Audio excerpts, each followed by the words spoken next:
નમસ્કાર મિત્રો, જય શ્રી કૃષ્ણ. અને ફરી એક વખત પાછો વિડીયોના માધ્યમથી કહું છું, હજી જે લોકો સુધી માહિતી નથી પહોંચાડી કે નથી પહોંચી તેના સુધી આપણે માહિતી પહોંચાડવાની છે. દિન પ્રતિદિન આપણે સક્રિય રહેવાનું છે. દરેક જિલ્લાના લીડરોને વિનંતી કે તમારા ગ્રુપને રેડી રાખો, કોઈ પણ સંજોગોમાં એને તમારી સાથે લઈને આવો. ગઈ વખત જેવું આપણે આયોજન કરવાનું છે અને 24,700ની ભરતી પ્રક્રિયા, આમ તો 24,700 ન કહેવાય એવું આપણને કુબેરભાઈ ખુદે કીધું છે કે આ તો આપણે બદલીને ભરતી નામ આપ્યું છે. હા, નો ડાઉટ, એને જે કર્યું તે, પણ જે ભરતી જાહેર થઈ છે એ ભરતીની અંદર ઝડપથી પ્રક્રિયા થાય એટલા માટે વિડીયોને વધુને વધુ શેર કરો અને વધુને વધુ સંખ્યામાં 24 તારીખે ગાંધીનગરને ધધડાવી નાખવાનું છે. આ વખતે મારા ખ્યાલ મુજબ દરેક જિલ્લાની અંદરથી 150 થી 200 કરતાં વધારે ઉમેદવાર આવે છે.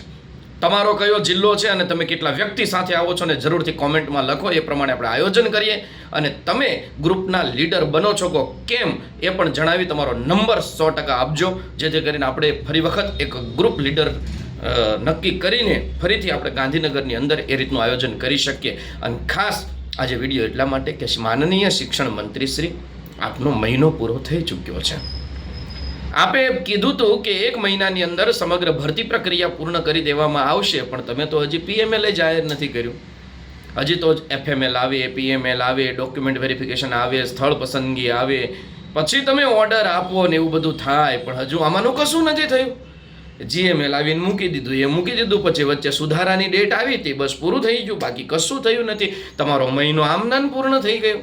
તમે તો એવું કીધું હતું કે 1 મહિનાની અંદર ભરતી પ્રક્રિયા, અને મીડિયાની સામે આવીને ખોલીને કીધું હતું, સાહેબ શ્રી તમે કેટલું જૂઠું બોલશો, કેટલી વખત જૂઠું બોલશો. સાહેબ, જૂઠું બોલવાનું બંધ કરો, જૂઠા આશ્વાસનો આપવાનું બંધ કરો. અને મારે તો દરેક ઉમેદવારોને કહેવું છે, તમને કદાચ એટલો બધો વિશ્વાસ હોય, તમને કદાચ આપણા મંત્રીશ્રી ઉપર અતૂટ વિશ્વાસ હોય, તો જોઈ લો, એમનો મહિનો પૂરો થઈ ગયો, એમનો ડિસેમ્બર પૂરો થઈ ગયો. ભરતી પ્રક્રિયાના નામે શૂન્ય છે, હજુ કશું કર્યું નથી. અને આ તો મેં તો આપેલું બયાન છે નહીં ને, અને છાના માના મેં એને આપેલું બયાન તો છે નહીં ને. મીડિયાની સમક્ષ મીડિયા વારંવાર જ્યારે સવાલ પૂછે છે કે ભરતી ક્યારે, તો 1 મહિનાની અંદર પૂર્ણ કરી દઈશું એવો સવાલ એને કીધો, જવાબ આપ્યો હતો. સાહેબ, તમારો મહિનો પૂરો થઈ ગયો, ક્યાં તમારી ભરતી? કેટલા ઉમેદવારોને હાજર કર્યા? કયા સ્ટાન્ડર્ડની ભરતી પૂર્ણ કરી? કોને તમે ઓર્ડર આપી દીધા? શું બધાને તમે નિમણૂક પત્ર આપી દીધા? સાહેબ, તમારી ભરતી ક્યાં પહોંચી? શું બધાનું DV થઈ ગયું? મિત્રો, વહેમમાં ન રહેતા. વાયદાઓ આપશે, જૂઠા આશ્વાસનો આપશે. મહિનો પૂરો થઈ ગયો છે, તમે જોયું મહિનાની અંદર કાંઈ નથી થયું, અને તમે એ આશ્વાસનના સહારે બેઠા છો. કોઈકના સહારે જિંદગી જીવીને, કોઈકના આશ્વાસને જિંદગી જીવવી એ કરતાં પોતાના પર વિશ્વાસ કરીને એક વખત દમથી લડીને જિંદગી જીવવી સારી. એટલે મારા તમામ સાથી મિત્રોને વિનંતી, 24 તારીખ ભૂલાય નહીં. દરેક વ્યક્તિ સુધી વાત પહોંચવી જોઈએ. તમારી સાથે રહેલો એક પણ વ્યક્તિ યાદ રાખજો, ચૂકાય નહીં. પર્સનલ ફોન કરવા પડે તો ફોન કરો. એક વખત જો ગાંધીનગરની અંદર હજારોની સંખ્યામાં ઉમેદવાર એકત્રિત થયા, તો જુઓ તમારા આંદોલનનો ડર, જુઓ તમારો ખોફ, અને જુઓ ભરતી પ્રક્રિયા કેટલી ઝડપી થાય છે. જૂના શિક્ષકોને આચારસંહિતા નથી નડતી, આચાર્યની ભરતીમાં આચારસંહિતા નથી નડતી, અને હવે તો આચારસંહિતા એ પૂરી થવામાં આપણી ભરતી પ્રક્રિયાને જ કેમ આચારસંહિતા નડે? એવું તો આપણી ભરતી પ્રક્રિયામાં શું છે કે આપણી ભરતી પ્રક્રિયાને આચારસંહિતા નડે? અમારે જાણવું છે તમારા લોકો પાસેથી, મંત્રીશ્રી પાસેથી, અમારી સરકાર પાસેથી, કે શું ખરેખરમાં આચારસંહિતા આ ભરતી પ્રક્રિયા નડી શકે ખરી? મને ખબર નથી. મંત્રીશ્રી એવું કહે છે. એટલે વિશ્વાસ કરો તમે એની વાત ઉપર, પણ એક વખત માણસ વિશ્વાસ કરે, બીજી વખત માણસ વિશ્વાસ કરે, અને પૂરું ન થાય તો કદાચ ત્રીજી વખત વિશ્વાસ કરે, અને પૂરું ન થાય ને જો ચોથી વખત વિશ્વાસ કરે ને, તો વિશ્વાસ કરનાર મૂર્ખ છે. મૂર્ખ વિશ્વાસ જે કરે છે ને એને ગણવાનો થાય. એટલે તમારે શું કરવું? વિશ્વાસ કરવો કે આંદોલન કરવું? વિશ્વાસ કરવો કે ભરતીની તારીખ માંગવી? વિશ્વાસ કરવો કે ડોક્યુમેન્ટ વેરિફિકેશનની તારીખ માંગવી? વિશ્વાસ કરવો કે ઝડપથી નિમણૂક પત્ર માંગવા? કે મૂર્ખ સાબિત થવું? એ આપણે નક્કી કરવાનું છે. રોજ હું ડેઈલી હજુ કહું છું, 24 તારીખ નજીક છે, ભૂકા બોલાવી કાઢવાના છે. 24 તારીખે કોઈ પણ સંજોગોની અંદર ગાંધીનગરની ધરતી પર ઉમેદવારોની લાઈન હોવી જોઈએ. કેટલા ઉમેદવાર આવશે ને જરૂરથી મને કમેન્ટમાં જણાવો, અને સાથે તમે કેટલા લાવશો એ જણાવો, અને સાથે તમારો જિલ્લો જણાવો. જિલ્લા વાઇઝ જ્યારે ગણતરી કરીએ ને ત્યારે અમને પણ ખ્યાલ આવે કે ખરેખર કયા જિલ્લામાંથી કેટલા ઉમેદવારો આવે છે.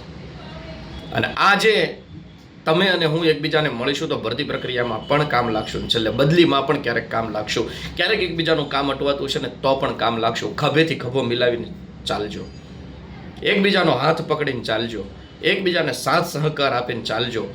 અને મારા કોઈ પણ આગેવાન સાથે કોઈ પણ પ્રકારનું કોઈ ખરાબ કૃત્ય કર્યું ને તો રોડ ઉપર ઉતરવાની તેવડ પણ રાખજો. કોઈ પણ ભરતી પ્રક્રિયાને લઈને ચાલતા આગેવાનની સાથે કોઈ પણ પ્રકારની ગેરવર્તણૂક કરે છે સરકાર, તો એની સાથે ખભેથી ખભો મિલાવી ઊભા રાખવાની તેવડ રાખજો. આગેવાનની હિંમત વધી જશે, આગેવાનની તાકાત વધી જશે. આપણા માટે કોઈ લડવા તૈયાર હોય, કોઈ આગેવાની લેવા તૈયાર હોય તો તમારે તો એની પાછળ જઈને ખાલી ઊભું રહેવાનું છે. તમારે તો ફક્ત સંખ્યા આપવાની છે, તમારે ત્યાં હાજર રહેવાનું છે. એક દિવસની રજા મૂકીને આપણે ત્યાં રહેવાનું છે. એટલે કહું છું મિત્રો,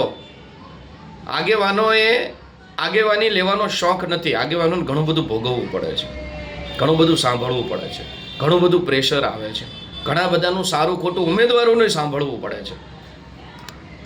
પણ તમે લોકો આગેવાનની સાથે હશો, ખભેથી ખભો મિલાવીને હાલશો, હાથ પકડીને ચાલશો, આગેવાનની પાછળ ઊભા રહેશો કે સાહેબ તમારી પાછળ અમે ઊભા છીએ, ચિંતા ના કરો, તો એનું લડવાનું બળ વધી જશે.